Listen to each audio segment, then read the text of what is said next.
Now, res ipsa loquitur. This literally means the thing speaks for itself, and this is a legal doctrine that refers to situations where it is assumed that an injury was caused by negligence because the accident which caused the injury was the sort that absolutely wouldn't happen without negligence. The classic example is the person who has an operation, has the appendix removed, and then sometime after the operation she or he still has pain in his stomach, takes an X-ray and sees that the scalpel or the surgical knife was still inside of her when she was sewn up. This is a clear case of res ipsa loquitur. There is no reason other than negligence that a doctor would sew a scalpel into somebody's stomach. So this would mean that if she were to sue the doctor or the hospital, all she would have to put into evidence was the fact that there was a scalpel sewn in her stomach.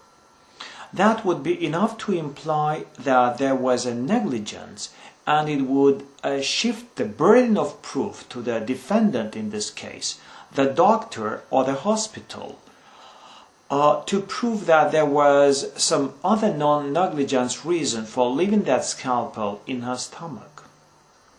Other classic examples of the use of res ipsa loquitur are, for example, where a dead mouse is found in a soda bottle. There is absolutely no reason for a dead mouse to be in a soda bottle except that there was some negligence when the soda was being packaged. Now, this is a mouthful. People don't always say it. They sometimes just talk about a res ipsa case or just sometimes say res ipsi.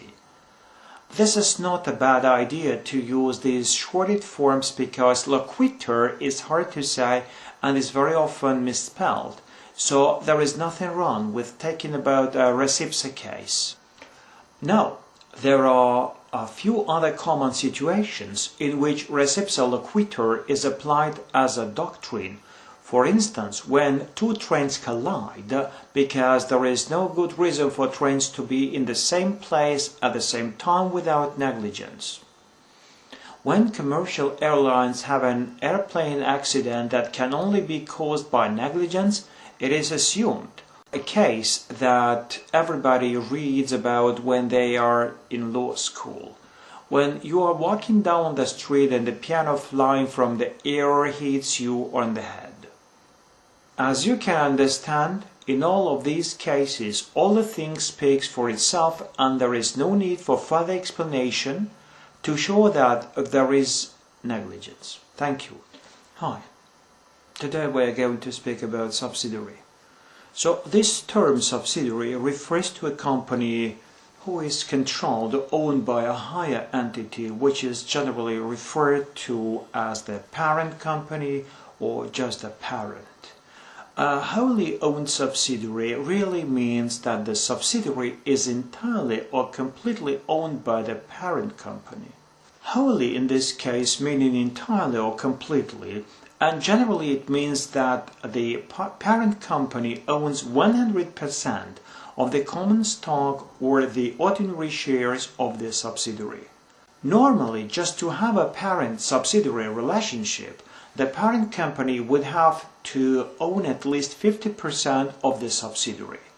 But as we said, in this situation it means that they not only control the subsidiary but completely and entirely own all shares in the subsidiary. Hello again. Well, now we will speak about capital asset. When you refer to the useful life of an asset, you are also referring to the asset's economic life. Now, this may not be the same as the physical life of an asset, which actually may be longer than its useful life, but we are usually referring to how long the benefits of using the assets outweigh the costs of using the asset. And it's important to know the useful life of an asset, that the cost of the asset can be depreciated over the useful life of the asset. The useful life of an asset may be affected by, for example, technological changes. Changes in technology may make the cost of producing various items with certain assets more expensive than the benefits of using the asset to produce those items. Or changes in consumer tastes, which means that consumers no longer want the item that is produced by the asset, so that continuing to use the asset is just too expensive. Thirdly, the cost of repair is that it becomes too expensive to repair the asset. In other words, replacing the asset is actually a cheaper alternative than continuing to repair the asset.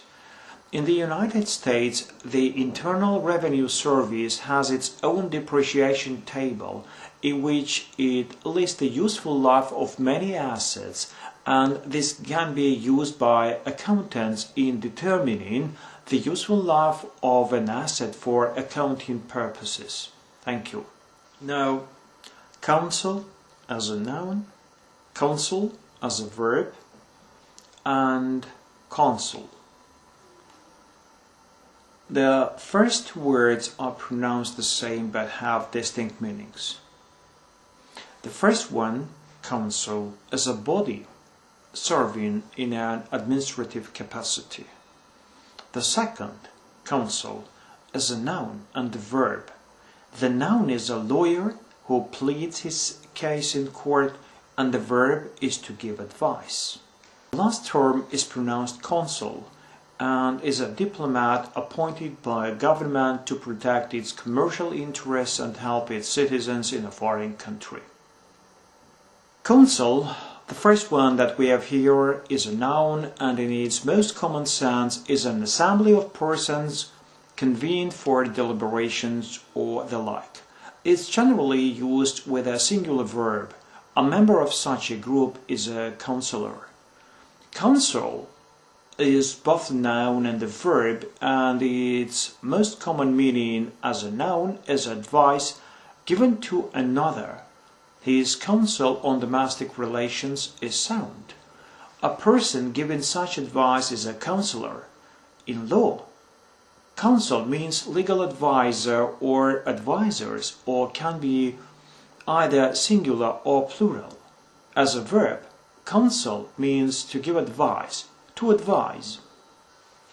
Consul means someone who is appointed to protect the interests of a nation's citizens while in a foreign country, and is usually a diplomat, and is pronounced differently than the first two. It's consul. So let me repeat them again: counsel and consul. Thank you.